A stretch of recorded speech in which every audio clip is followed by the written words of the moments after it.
Hello दोस्तों, स्वागत है आप सभी का मेरे YouTube चैनल JR क्लासेस में। मेरा नाम है रवि। तो चलिए आज की वीडियो को शुरू करते हैं। और आज हम बात करेंगे उत्तराखंड RO ARO एग्ज़ाम के लिए। उसके अलावा वीडियो का जो VPTO का एग्ज़ाम है उसके लिए भी हम यहाँ पर बात कर रहे हैं। इसके अलावा लैब असिस्टेंट के लिए भी ये वीडियो इम्पोर्टेंट होगी। तो आप सभी के लिए ये क्लास बेहद इम्पोर्टेंट होने वाली है, क्योंकि अभी आपका अधिशासी अधिकारी का पेपर हुआ था। तो उसमें आप लोगों ने देखा कि जो सांख्यिकी के क्वेश्चन हैं वो किस प्रकार से आए थे। और मैंने आप लोगों को एक पूरी सीरीज कराई थी सांख्यिकी की, तो उसमें हम लोगों ने क्वेश्चन को डिस्कस किया था, उस पर आधारित प्रश्न भी किए थे। तो यहाँ पर हमने जब पेपर देखा उसमें तो एक क्वेश्चन आप लोगों ने देखा होगा जो सर्किल वाला था, वो मैंने अंतिम क्लास में ही आपको कराया था, पेपर के एक दिन पहले ही। तो यहाँ पर वो बना हुआ भी है, क्योंकि अच्छे तरीके से रफ नहीं हो पाया है, तो आप लोग इसको देख सकते हैं। यानी कि मेरा कहने का मतलब ये है कि सिंपल सा कि जो चीज़ मैं आप लोगों को यहाँ पर करा रहा हूँ, आप लोग विश्वास बनाए रखें। आप लोगों को एक सही चीज़ दी जा रही है और ये आपके एग्ज़ाम के लिए इम्पोर्टेंट है। RO ARO के लिए अगर हम बात करेंगे मैथ और रीजनिंग की, तो 50 नंबर की आपसे पूछी जाएगी, 100 नंबर की GS और 50 नंबर का मैथ और रीजनिंग का पोर्शन आएगा। अब मैथ और रीजनिंग के पोर्शन में भी आप लोगों को रीजनिंग की अगर मैं बात करूँ, अभी तक मैंने 25 क्लास के आसपास रीजनिंग की क्लास करा रखी हैं, जिनमें डिटेल में चीज़ें समझा रखी हैं। टॉपिक वाइज मैंने आप लोगों को समझाई हैं चीज़ें। अगर आप लोगों ने उस सीरीज को ज्वाइन नहीं किया है तो ज्वाइन कर लेना, प्लेलिस्ट बनी हुई है। इसी प्लेलिस्ट को आगे को बढ़ाते हुए, इसी सीरीज को आगे को बढ़ाते हुए रीजनिंग के हम कुछ और क्वेश्चन करेंगे आपके एग्जाम तक, जिससे कि ये होगा कि जो हाल फिलहाल में एग्जाम हुए उनसे संबंधित या फिर जो नए क्वेश्चन उत्तराखंड PSC पूछ रहा है वहाँ पर से आधारित हम आपको यहाँ पर RO ARO के लिए रीजनिंग कराएंगे। तो उसी पर आधारित यहाँ पर हम आज क्वेश्चन करेंगे। कुछ क्वेश्चन मैं लेके आया हूँ, और ये क्वेश्चन अभी जो हाल में एक एग्ज़ाम हुआ था ड्राफ्टमैन, तो ड्राफ्ट्समैन का जो एग्ज़ाम हुआ था वहाँ पर जो रीजनिंग और मैथ के क्वेश्चन पूछे गए थे, उस क्वेश्चन पेपर को हम यहाँ पर हल करेंगे। और यहाँ से आप लोगों ने देखा होगा कि अधिशासी अधिकारी में भी प्रीवियस ईयर के क्वेश्चन को यहाँ पर पूछा जा रहा है। तो आप लोग इन चीज़ों को नेगलेक्ट नहीं कर सकते कि प्रीवियस ईयर पेपर नहीं पूछे जाएंगे। तो कुछ क्वेश्चन पूछे जाएंगे, कुछ नए क्वेश्चन पूछे जाएंगे, कुछ पुराने, और उस पर आधारित ऐसे ही आप लोगों को चीज़ों को पढ़ना पड़ेगा। हम यहाँ पर GS की बात नहीं कर रहे हैं, सिर्फ 50 नंबर मैथ और रीजनिंग की बात कर रहे हैं। GS के लिए आप लोग और चीज़ें भी फॉलो कर सकते हैं, जैसे मैंने आप लोगों को करंट अफेयर करा रखी है, कंप्यूटर करा रखी है, साइंस एंड टेक्नोलॉजी में पूछी जाएगी आपसे, साइंस में भी पूछी जाएगी कंप्यूटर। इसके अलावा आप लोग जो अधिकार वाला टॉपिक है, जिसमें आप लोग शिक्षा का अधिकार, सूचना का अधिकार देखते हैं, इस टाइप के टॉपिक भी आपसे पूछे जाएंगे। तो आप लोगों को वहाँ से ज़रूर जोड़ना है। तो चलिए आज की क्लास को हम यहाँ पर शुरू करते हैं। यहाँ पर आपके सामने एक क्वेश्चन दिया है, दो संख्याएं हैं, 2:3 के अनुपात में हैं। यदि प्रत्येक संख्या में 5 जोड़ दिया जाए तो अनुपात 5:7 हो जाता है। तो हमको संख्याएं बतानी है, दोनों संख्याएं कौन सी हैं। तो इस टाइप के क्वेश्चन मैंने आप लोगों को पहले भी करा रखे हैं, लेकिन ये क्वेश्चन पूछा गया है तो मैंने आप लोगों को फिर से एक करा रहा हूँ, जिससे कि आप लोगों का एक तरीके से रिविजन भी हो जाएगा। तो अगर आप लोगों ने वीडियोस नहीं देखी होगी तो देख लेना। RO ARO के लिए मैथ और रीजनिंग का फाउंडेशन बैच, जिसमें 10 क्लास मैंने आपको करा रखी है, उनको भी आप लोगों को देखना, वहाँ से आपकी मैथ भी अच्छी होगी।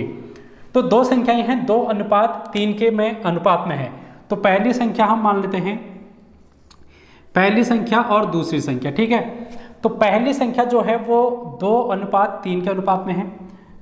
दो संख्याएं हैं 2:3 के।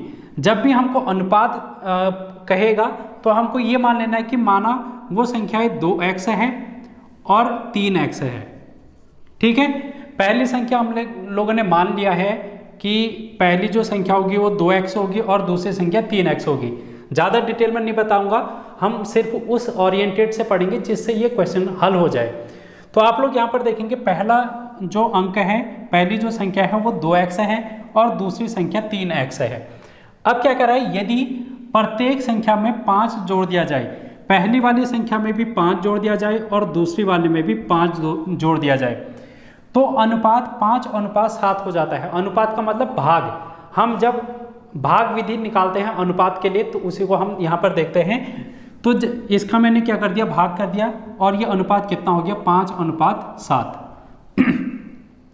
तो हल कर लेते हैं, बज गुणन तिरछी गुणा हम कर लेते हैं, क्रॉस मल्टीप्लाई हम करते हैं। तो 7 की गुणा हम इसमें कर देंगे, ऊपर 5 इसमें करेंगे, 7 की गुणा बज गुणन करनी आपको आती होगी।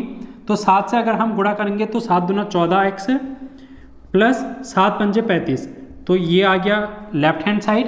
राइट हैंड साइड अगर हम देखेंगे तो 5 से गुणा करेंगे 3x में तो 5 दिया 15x, और 5 से गुणा करेंगे 5 में तो 5 बचे 25। अब हम x वाली चीज़ को एक तरफ ले जाएंगे और बाकी चीज़ों को एक तरफ। ये 14x को हम यहाँ ले आते हैं तो 15x माइनस 14x, और यहाँ पर ये 35 था, इस 25 को यहाँ ले आएंगे तो माइनस 25, तो ये कितना आ गया, यहाँ पर 10 आ गया, और 15 में से 14 माइनस करेंगे तो 1x आ गया। तो x की वैल्यू आप लोग यहाँ पर देख पा रहे हैं कितनी आ गई, 10 आ गई। हमें क्या बताना था, दोनों संख्याएं बतानी थी। पहली जो संख्या हमने मानी थी वो मानी थी 2x, पहली जो संख्या मानी थी 2x, तो x की वैल्यू अगर हम यहाँ पर रखेंगे तो 2 गुणा 10 तो ये हो जाएगी 20, और दूसरी संख्या हमने 3x मानी थी तो 2 गुणा 10 करेंगे तो ये कितना आ जाएगा 30। तो वो दोनों संख्याएं कितनी होंगी, 20 और 30 होगी। ये आपका सही आंसर आ जाएगा। तो आप लोग इस बात को जल्दी से नोट डाउन करें और स्क्रीनशॉट ले लें। इसके बाद हम नेक्स्ट क्वेश्चन की ओर बढ़ेंगे। अब आपके सामने एक और क्वेश्चन है, और ये क्वेश्चन भी आपसे पूछा गया है, तो इसको भी हम हल कर लेते हैं। थोड़ा सा ये लेंथी क्वेश्चन देखने को मिल रहा है, लेकिन ये आंसर बिल्कुल ही बहुत शॉर्ट में निकल जाएगा। आप लोग इसको एक बार पढ़ने की कोशिश करें। तो हमको क्या कंडीशन दे रखी है, PQR शिक्षित हैं। कौन कौन शिक्षित है हम लिख लेते हैं यहाँ पर। शिक्षित की अगर हम बात करेंगे तो कौन कौन है भाई, P, Q और R, ये तीन क्या है, शिक्षित हैं। PRS मेहनती हैं, तो मेहनती को हम लिख लेंगे मेहनती। मेहनती कौन कौन है, PRS, तो PRS क्या है, मेहनती हैं। RST कार्यरत हैं, कार्यरत कौन कौन है उनको भी देख लेते हैं। RST, ये तीन क्या है, कार्यरत हैं।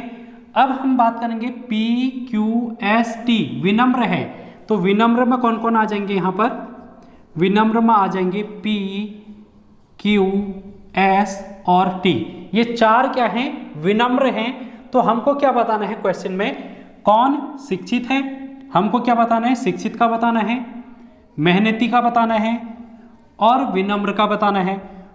कौन ऐसे व्यक्ति हैं जो शिक्षित हैं, मेहनती हैं और विनम्र हैं परंतु कार्यरत नहीं हैं। हमको क्या बताना है, क्वेश्चन को आप लोग समझ चुके होंगे। हमने क्वेश्चन को ये देखा कि PQR शिक्षित हैं, PRS मेहनती हैं, RST कार्यरत हैं, PQST विनम्र हैं। तो हमको ये बताना था कि ऐसे कौन से व्यक्ति हैं जो शिक्षित हैं, मेहनती हैं, विनम्र हैं लेकिन कार्यरत नहीं हैं।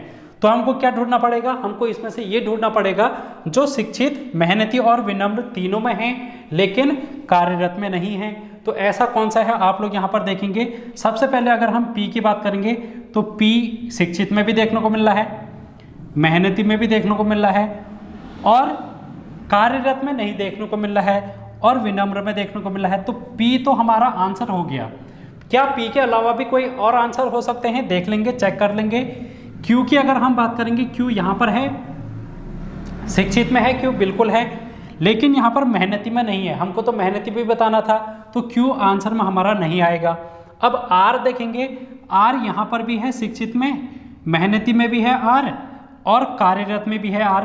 हमको तो कार्यरत में नहीं बताना था लेकिन कार्यरत में ये R है, तो R भी हमारा आंसर नहीं आएगा।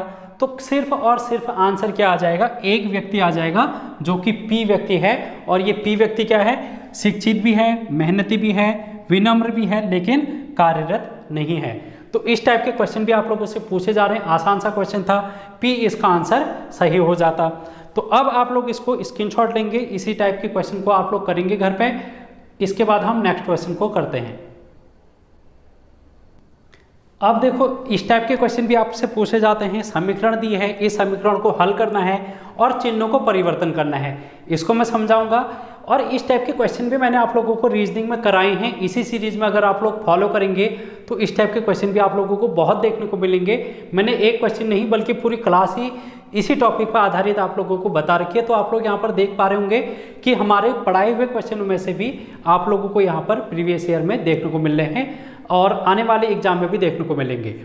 तो आप लोगों को ज़रूर फॉलो करना है। शुरुआत से क्लास 1 से आप लोग देखेंगे 25 क्लास, तो आप लोगों को डेफिनेटली रीजनिंग में बहुत फ़ायदा देखने को मिलेगा। तो यहाँ पर क्वेश्चन क्या कर रहा है समझेंगे इसको। एक समीकरण दे रखी है, समीकरण क्या है 24/4 + 7 - 6 = 20। अब इसमें क्वेश्चन मैंने पूरा लिखा नहीं है तो आप लोगों को बता देता हूँ, मौखिक रूप से आप लोग लिख लेंगे। तो इसमें करना क्या है, इसमें एक समीकरण ये दे रखी है, इस समीकरण में हमको ये बताना है कि ये जो 4 ऑप्शन हैं इनमें से कौन से 2 चिन्ह ऐसे हैं जिनको परिवर्तित करके ये समीकरण का मान संतुष्ट हो जाएगा। हमको ये अप्लाई करना है कि 2 चिन्हों को आपस में परिवर्तन करना है और देखना है कि ये समीकरण को कौन से चिन्ह संतुष्ट कर रहे हैं। अगर जो चिन्ह संतुष्ट करेंगे वही आंसर हो जाएगा। जैसे इसी क्वेश्चन के लिए अगर हम बात करेंगे, पहले ऑप्शन को देखें तो इसमें माइनस और प्लस को बदलना है। तो आप यहाँ पर देखेंगे 24 है, भाग तो नहीं बदलना है, 4 आ गया। प्लस और माइनस को बदलना है तो प्लस की जगह माइनस लिख देंगे और माइनस जहाँ पर था वहाँ पर प्लस लिख देंगे = 20। अब देखो ये जो एक समीकरण है ये बॉड मास से सॉल्व होती है, BODMAS, बॉड मास। ये प्रमेय आप लोग याद करेंगे, ये थ्योरम को आप याद करेंगे। B से है ब्रैकेट, O से है ओपन या फिर ऑफ, D से है डिवीजन, डिवीजन मतलब भाग करना है, फिर M से मल्टीप्लाई गुणा करना है, और फिर A से एडिशन जोड़ना है, और S से सब्ट्रैक्शन यानी कि घटाना है। तो आपको इस टाइप के समीकरण को हल करने के लिए सबसे पहले भाग करना पड़ता है, फिर गुणा करनी पड़ती, फिर जोड़ और फिर घटाना। यही क्रम अगर आप फॉलो करेंगे तो आपका आंसर सही आ जाएगा। तो इसी क्रम को हम यहाँ पर फॉलो करने की कोशिश करेंगे। तो यहाँ पर आप देख पाएंगे, अच्छा यहाँ पर ये 4 नहीं ये 14 होगा, एक बार देख लेना ये 14 होगा, ठीक है 14 है। तो अगर हम 24 और में 14 की भाग करेंगे तो ये 1 दशमलव कुछ आएगा, 1 दशमलव कुछ आएगा ना, बिल्कुल आएगा, क्योंकि हम अगर 14 × 14 14 दूना 28 करेंगे तो ज़्यादा हो जाएगा, तो 1 समथिंग आएगा। और 1 में से अगर हम 7 को माइनस करेंगे तो -6 आ जाएगा, और -6 को 6 से जोड़कर 20 तो नहीं आ सकता।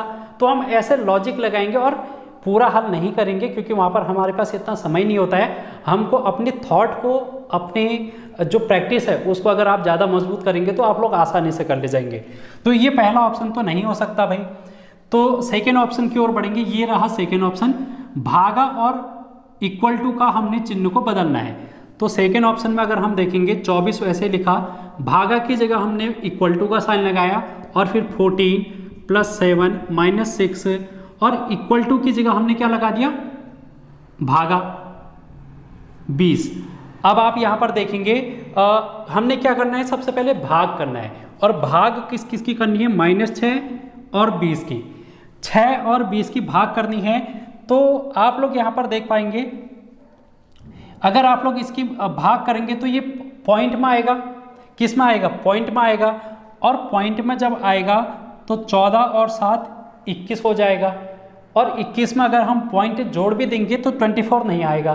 तो यानी कि ये भी हमारा ऑप्शन नहीं आ सकता, यानी कि पहला और दूसरा ऑप्शन तो हमने निकाल लिया है कि ये नहीं आ सकता। अब हम तीसरे ऑप्शन की ओर जाएंगे दोस्तों। इसमें भाग और माइनस को इंटरचेंज करना है, ये भाग और माइनस को अदला बदली करनी है। देखते हैं क्या आता है। 24 भागा की जगह क्या करना है, माइनस करना है, तो माइनस लिखेंगे 14 + 7, माइनस की जगह भाग लिखेंगे 6 = 20। अब भाग किसके करेंगे, 7 और 6 की भाग करेंगे। तो 7 में 6 से अगर हम भाग देंगे तो 1 दशमलव कुछ आएगा, कितना आएगा, 1 दशमलव कुछ आएगा।